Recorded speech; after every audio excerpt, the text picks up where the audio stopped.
what inspired you to create a show centered around a Black millennial family? And most importantly, how do you envision their experiences resonating with a diverse audience? Hey guys, my name is Steven, and I'm a music producer. And I'm a very talented hairstylist, but most importantly, we're parents and we're a family. Dad, will you play something already? It really is just an extension of Hair Love. You know, we created these characters kind of with a lot of this stuff already in mind. Like we knew Steven was going to be a music producer. We knew Angela was working in a hairstylist. And I'd never really seen an animated series that focused on a millennial couple that had a kid. You know, I think I just remember being in my 20s and just like how like I was able to move almost with like reckless abandon and, you know, do things to where like if I had a kid, like, damn, like would I have been able to kind of like make these same moves, right? And just the idea of, you know, obviously LA is a very specific city, right? Like it's coastal, like, you know, people tend to have kids a little later in life, kind of, especially outside of Hollywood, I mean, inside Hollywood. And, you know, but I'm from Chicago, you know, the Midwest, like things are a little different. Like people graduate college and they tend to get into making their families, you know, a little sooner, you know, than they do on the coast. And I just really was interested in that because it's kind of your biggest conflict off top, right? Like you're still trying to live out your dream, but you also want to be present for your kid, and like how you do both. And how are you great at both? And what happens when like you have these conflicts where, damn, like I have to work, but I also have to pick up my kid at the same time. You know, it just felt like a very relatable, fun time to meet this family because, you know, they are still figuring it out. They don't have their own spot. You know, they're you know, Steven's step granddad is basically letting him stay in their you know, one of the buildings that he owns, and you know, he's still trying to live out his dream as well as Angela. So it was really fun. What is this all about? Modern problems require modern solutions. Why you got grill marks on the back of your shirt? Oh, y'all never heard of George Foreman? What are you doing here? Well, last time I checked, I worked here. Oh, of course you do. Girl, give me a hug.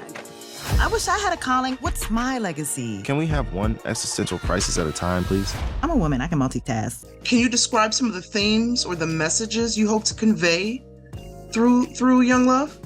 You know, the biggest theme really, and it just kind of carries over from the short, is just like listening to your kids, you know, like basically like knowing that if you're in a situation where you kind of don't have things figured out, like I think it's really easy to dismiss kids and just basically be like, oh, you don't know, you don't have enough experience and, you know, you don't know what you're talking about. But, you know, that was the big theme in the short, and it kind of carried over to the show. You know, Zuri is such like a fiery and like bubbly personality, and she has so much confidence, and she gets that from her parents. And, you know, in a lot of the situations, like, you know, Steven and Angela are like not really have it 100% figured out. And, you know, oftentimes Zuri is that voice of reason or that person that is able to come up with that solution. And so, you know, I just love the multi-generational aspect of the show and the fact that we're able to see those different perspectives, like see like how Loretta and Harry Lennox's characters can attack something compared to what like Brooke, who plays Zuri, and both Issa and, you know, Scott, who play Steven and Angela. So yeah, it's been really fun.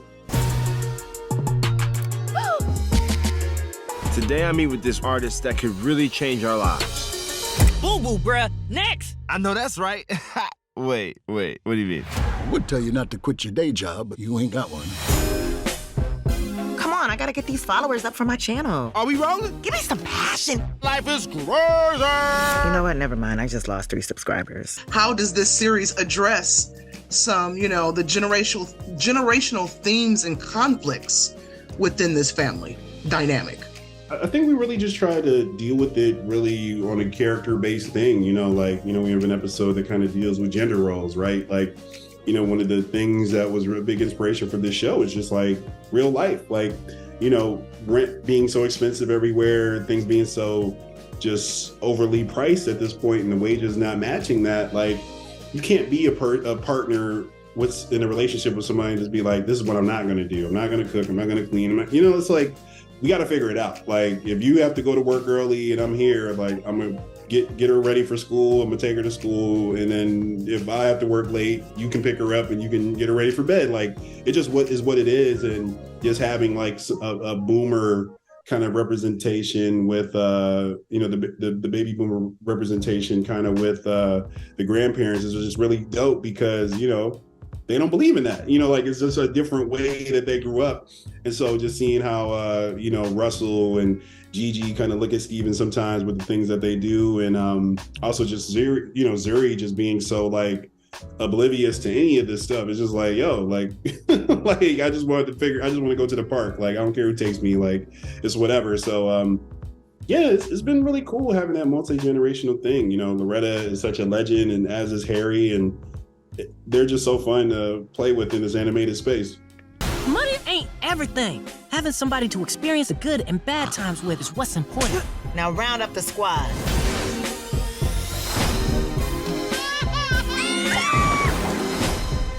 This family shows up 100%. Although I should probably only show up at 80% because, your mom's goes in. Let's get this party started!